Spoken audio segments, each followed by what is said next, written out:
Familia moja eneo la Milimani mjini Maralal katika kaunti ya Samburu sasa inalilia haki baada ya mpendwa wao kuuawa na watu wanaoaminika kwa wezi wa mifugo alipokuwa akilisha mifugo mwituni.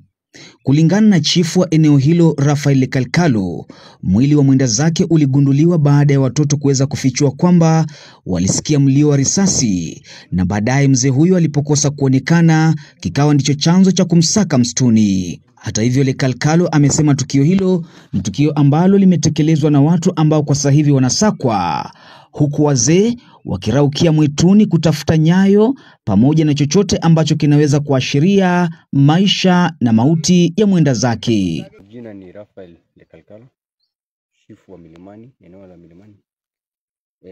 Hii ndio eneo ambalo mwenda zake jana aliuliwa. Alikuwa akichunga mifugo yake mnamo karibu saa mchana karibu saa 10 hivi. So ilitokea kwamba alikuja tu kutoka nyumbani, akampeleka akamwambia mtoto wake mwenye alikuwa akichunga mbuzi aende nyumbani, so akaendelea kuchunga. Walimuua tu. So kuna ripoti ya watoto kwamba kuna watoto ambao walikuwa wakichunga mbuzi karibu walisikia tu risasi. So wako dhania kwamba ni labda ni kifo ama ni tukio hilo. Ni baadaye wakati watu mzee huyu ama mwenda zake alikosekana kufika kwa mapema, ndio wakajulikana kwamba ile risasi ambayo ilifanyika labda ililia ndio labda ilimuua hiyo mwenda zake. Ndio wote wakajaribu pilika, so wakajaribu kuingia kwenye kishaka, ndipo wakampata wakati ameshakufa kwenye kishaka. Ni tukio ambalo linaingia katika vitabu vya historia miongoni mwa visa vingine ambavyo vimewapokonya wengi maisha, huku wito ukitolewa kwa asasi za usalama kuweza kuingilia kati ili kusaidia jamii kuweza kupona kutokana na jeraha la uvamizi. Tunaomba, mimi ni msee mmoja kutoka hii kijiji ya Milimani. Sasa tuko hapa kwa ajili ya kitendo kilifanyika jana. Kuna msee alikuwa anachunga mali yake wakati wa mchana saa 10 hivi. Sasa kupatikana wajambazi akauawa. Hiyo wajambazi wamepeleka mali mfugo karibu mbuzi 50. Lakini kutoka sasa hatujapata. Bado tunatembea tukiwa sisi peke yetu. Hatuoni usaidizi yote hapa ya serikali. Sababu hakuna askari mmoja hapa tuko naye hapa. Sisi peke yetu wenyeji na hatuna silaha yote. Tunatembea tu na fimbo. Na sasa tunaomba tusaidiwe na serikali. Tuko na shida kubwa sana.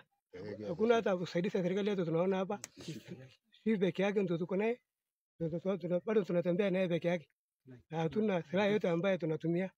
Sasa naomba tu serikali tusaidie. Tunatembea fimbo tu peke yake.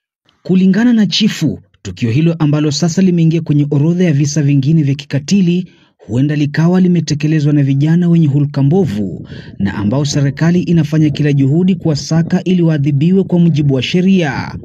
Accident limetokea, alimpiga ni kama kupigwa risasi kwa kuonekana kwa alama.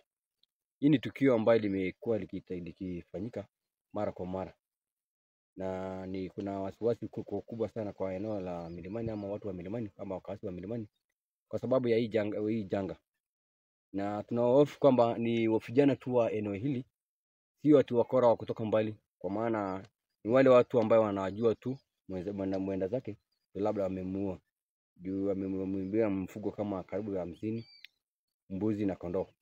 Chifu pamoja na wazee wa mtaa sasa wamelivalia njuga swala zima, huku wakiamua kusaka nyayo za mifugo mwituni ili angalau wapate fununu kuhusu kilichojiri, huku akisema zoezi hilo limetatizwa na mvua ambayo ilinyesha baada ya uvamizi na ambayo pia imefuta nyayo za mifugo, hali inayowapa ugumu kupata kujua ni wapi mifugo waliendea. Bado tunajaribu pilika zetu za kutafuta kama kunaweza kuona nyayo pale zimepita, ingawa kuna mvua jana imenyesha usiku, so kuna vile ambayo imepoteza nyayo.